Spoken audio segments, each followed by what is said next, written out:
சென்னை வேப்பேரியில் உள்ள my ladies பூங்காவில் திருநாய் தொல்லை அதிகமாக இருப்பதால் நடைபயிற்சி மேற்கொள்பவர்கள் மிகவும் சிரமப்படுகின்றனர். இதுகுறித்த விவரங்களுடன் நேரலையில் செய்தியாளர் லிபிகா இணைந்திருக்கிறார்.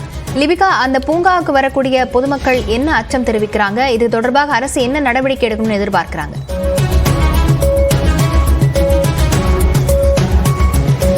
வணக்கம் லாவண்யா.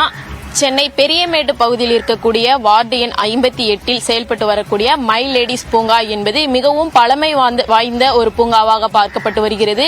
குறிப்பாக நேரு ஸ்டேடியம் அருகில் இருக்கக்கூடிய இந்த பூங்கா என்பது இங்கு தினம்சரி காலை மற்றும் மாலை என இரு வேளைகளிலுமே கிட்டத்தட்ட 100க்கும் மேற்பட்ட மக்கள் நடைப்பயிற்சி, யோகா போன்ற பயிற்சிகளுக்காக இந்த பூங்காவிற்கு வருவது வழக்கம். தொடர்ச்சியாக காலை மற்றும் மாலை வேளைகளில் வரக்கூடிய பொதுமக்களுக்கு மிகவும் அச்சுறுத்தும் விதமாக செயல்படுவது என்று பார்த்தால் இங்கு நாய்கள் தொல்லை அதிகமாக இருப்பதாக வரக்கூடிய மக்கள் குற்றம் சாட்டுகிறார்கள். தொடர்ச்சியாக இங்கு மட்டும் இந்த பூங்காவில் மட்டுமே 10க்கு மேற்பட்ட தெருநாய்கள் அதிகம் இருக்கிறது. இதன் காரணமாக நடைப்பயிற்சி மேற்கொள்ள வரக்கூடிய இந்த பொதுமக்களுக்கு மிகவும் அச்சுறுத்தும் விதமாக செயல்பட்டு இருப்பதாகவும் தெரிவிக்கிறார்கள். அது மட்டுமின்றி இந்த பூங்காவை பொறுத்தவரை பராமரிப்பு இன்றி கடந்த சில நாட்களாகவே செயல்படுத்தப்பட்டு வருவதாகவும் குற்றம் சாட்டுகிறார்கள். தொடர்ச்சியாக பூங்காவை பொறுத்தவரை பழமை வாய்ந்த பூங்கா என்று கூறப்படக்கூடிய இந்த மை லேடிஸ் பூங்காவில் பல்வேறு இடங்கள்ல அந்த சருகுகள் அனைத்துமே குப்பையாகவே போட்டு வைக்கப்பட்டிருக்கின்றது. இதன் காரணமாக இங்கு பாம்புகள், வேறு ஏதும் விஷ சந்துகள் வருவதற்கான வாய்ப்புகள் இருப்பதாகவும் மக்கள் குற்றம் சாட்டுகிறார்கள். தொடர்ச்சியாக இங்கு மக்களை கவரும் வகையில் இருந்த இந்த நீரூற்றுகள் என்பது தற்போது செயல்பாட்டில் இல்லாமல் இருக்கிறது.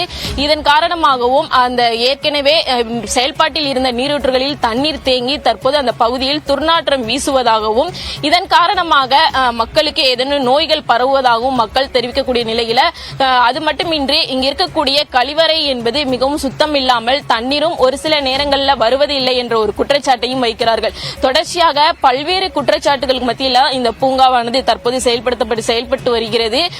மிகவும் ஒரு பழமை வாய்ந்த மை லேடிஸ் பூங்கா என்பது இந்த பெரியமேடு பகுதியில் இருக்கக்கூடிய பல்வேறு மக்களுக்கும் தினசரி காலை மாலை என இரு வேளைகளிலும் நடைப்பயிற்சி மேற்கொள்வதற்கு ஒரு முக்கிய பூங்காவாக பார்க்கப்பட்டு வரக்கூடிய நிலையில தற்போது இந்த பூங்கா முழுவதுமே பல்வேறு சிரமங்களுக்கு மத்தியில் தான் செயல்பட்டு வருகிறது. பலமுறை இங்கு வரக்கூடிய நடைப்பயிற்சி மேற்கொள்ள வரக்கூடியவர்கள் காவல்துறைக்கும் அதே போன்று பெருநகர மாநகராட்சிக்கும் பல்வேறு புகார்கள் கொடுத்தும் இதுவரை எந்த ஒரு நடவடிக்கையும் அரசு தரப்புல எடுக்கவில்லை என்ற ஒரு குற்றச்சாட்டை வைத்து வருகிறார்கள்.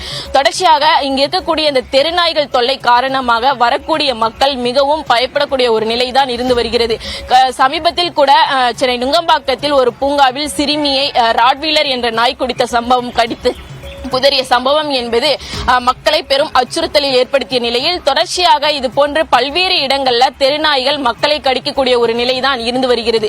இருப்பினும் இது போன்ற தெருநாய்கள் இந்த பூங்காவில் அதிகம் சுற்றி திரிவதால் வரக்கூடிய மக்களுக்கு மிகவும் அச்சுறுத்தல் ஏற்படுவதாக தெரிவிக்கிறார்கள். எனவே உடனடியாக பெருநகர மாநகராட்சி செயல்பட்டு இங்கு இருக்கக்கூடிய இந்த பிரச்சனைகளை சரி செய்து மக்களுக்கு மீண்டும் விவரங்களுக்கு நன்றி லிபிகா.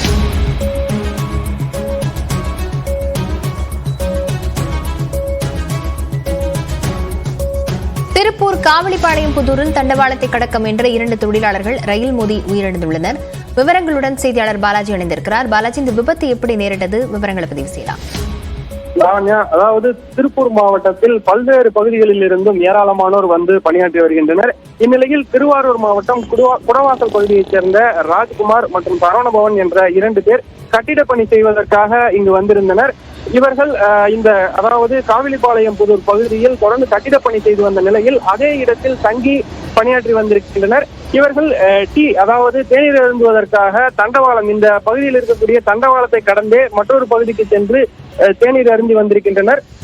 இந்நிலையில் இன்று காலை 5 மணி அளவில் எழுந்த இவர்கள் டீ குடிப்பதற்காக இந்த தண்டவாளத்தை கடந்துவிட்டு மீண்டும் தங்கள் பணிக்கு சென்றபொழுது கோவையிலிருந்து திருப்பூர் நோக்கி வந்த ரயிலானது இவர்கள் இருவர் மீதும் மோதியது. இதில் 2 பேரும் உடல் சிதறி சம்பவ இடத்திலேயே உயிரிழந்தனர்.